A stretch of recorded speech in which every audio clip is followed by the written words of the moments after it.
Hi Tahoma family, my name is Pete Miller and I am your Tahoma School Board President. I am also the board's liaison to our finance department. Today I'd like to give you a bit of an update on our budget. March is the midway point for our fiscal year and we thought this would be a great time to check in on things from a finance perspective. Today there are three things I'd like to share. First, our student enrollment and how that impacts our state funding, also called apportionment. Second, the growing assessed valuation in our community and how that impacts your school district taxes.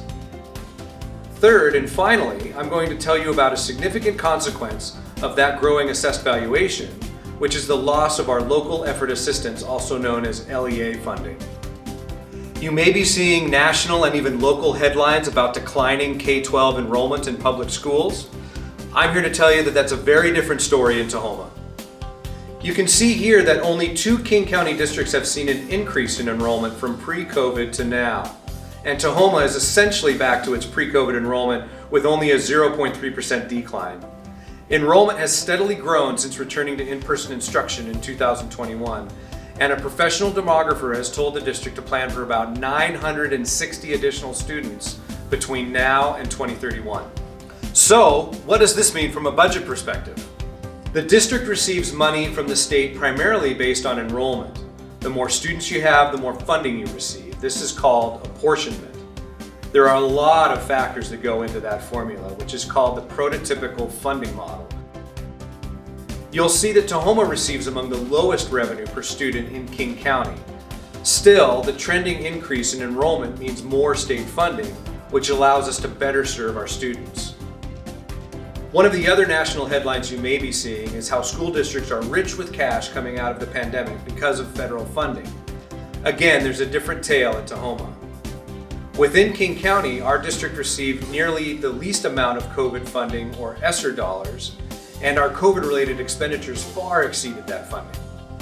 Even with increased apportionment, our district is anticipating an $11 million reduction this year in our fund balance, which is just a fancy way of saying our bank account. Spending down the fund balance is an intentional decision by the district to support our students and their increased needs. And we also need to be thoughtful about how we maintain a healthy fund balance for years to come.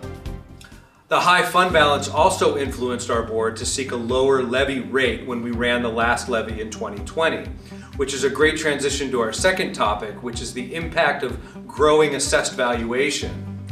Assessed valuation, or AV, is what King County says your residential or commercial property is worth. This is something that gets updated annually and it has a direct impact on your tax bill. Our community has seen aggressive AV growth over the past decade, and the last 2 years have been unprecedented, with increases of 17.7% and 30.3% respectively. When Washington state schools propose levies to their community, the levy rate is often advertised as a dollar amount per $1,000 of assessed valuation. For instance, our current EP&O levy that voters approved in 2020 was advertised at a cost of $2 per $1,000 of assessed valuation. In reality, districts are collecting levies at a fixed dollar amount. The levy rate is an estimate to give property owners a better sense of what they will pay in school taxes. So how does the high AV growth impact school taxes? Because the total levy collection doesn't change as AV increases, Tahoma will collect the same amount of money from the community, but property owners' levy rate technically decreases. Because of the unusually high AV growth in 2021, Tahoma collected its EP&O levy at a rate of $1.81 per $1,000 of AV last year. In 2023, the district anticipates collecting at approximately $1.62 per $1,000 of AV. In total, Tahoma will still collect about $19.5 million for its EP&O levy in 2023 as originally planned. So, does increased AV mean your school taxes go up? No. Overall, you can anticipate a similar dollar amount in school levy taxes in 2023 and 2024, regardless of AV growth. Our third topic is directly related to assessed valuation, and that is the loss of our local effort assistance, or LEA funding. This is a somewhat confusing formula that Washington State uses to support districts who A, don't have a particularly high AV, and B, don't collect a certain dollar amount per student from their local levies. Basically, because we choose to collect an EP&O levy below $2.50 per 1,000, and because our local AV has been historically low enough, Tahoma has qualified for LEA funding.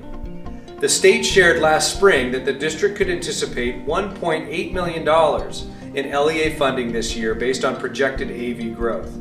So the district built a 2022-23 budget that included that $1.8 million. Because the AV growth was higher than anticipated, Tahoma was essentially priced out of its LEA funding.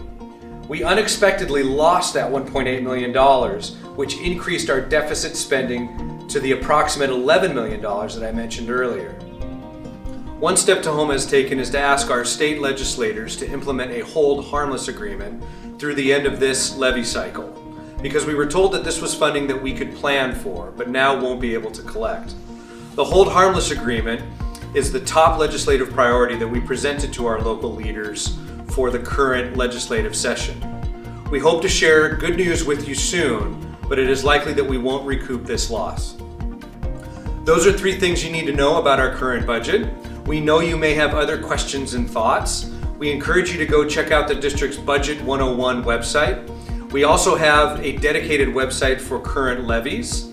And of course, we always encourage you to reach out and contact us. We'd love to hear from you and greatly appreciate your partnership.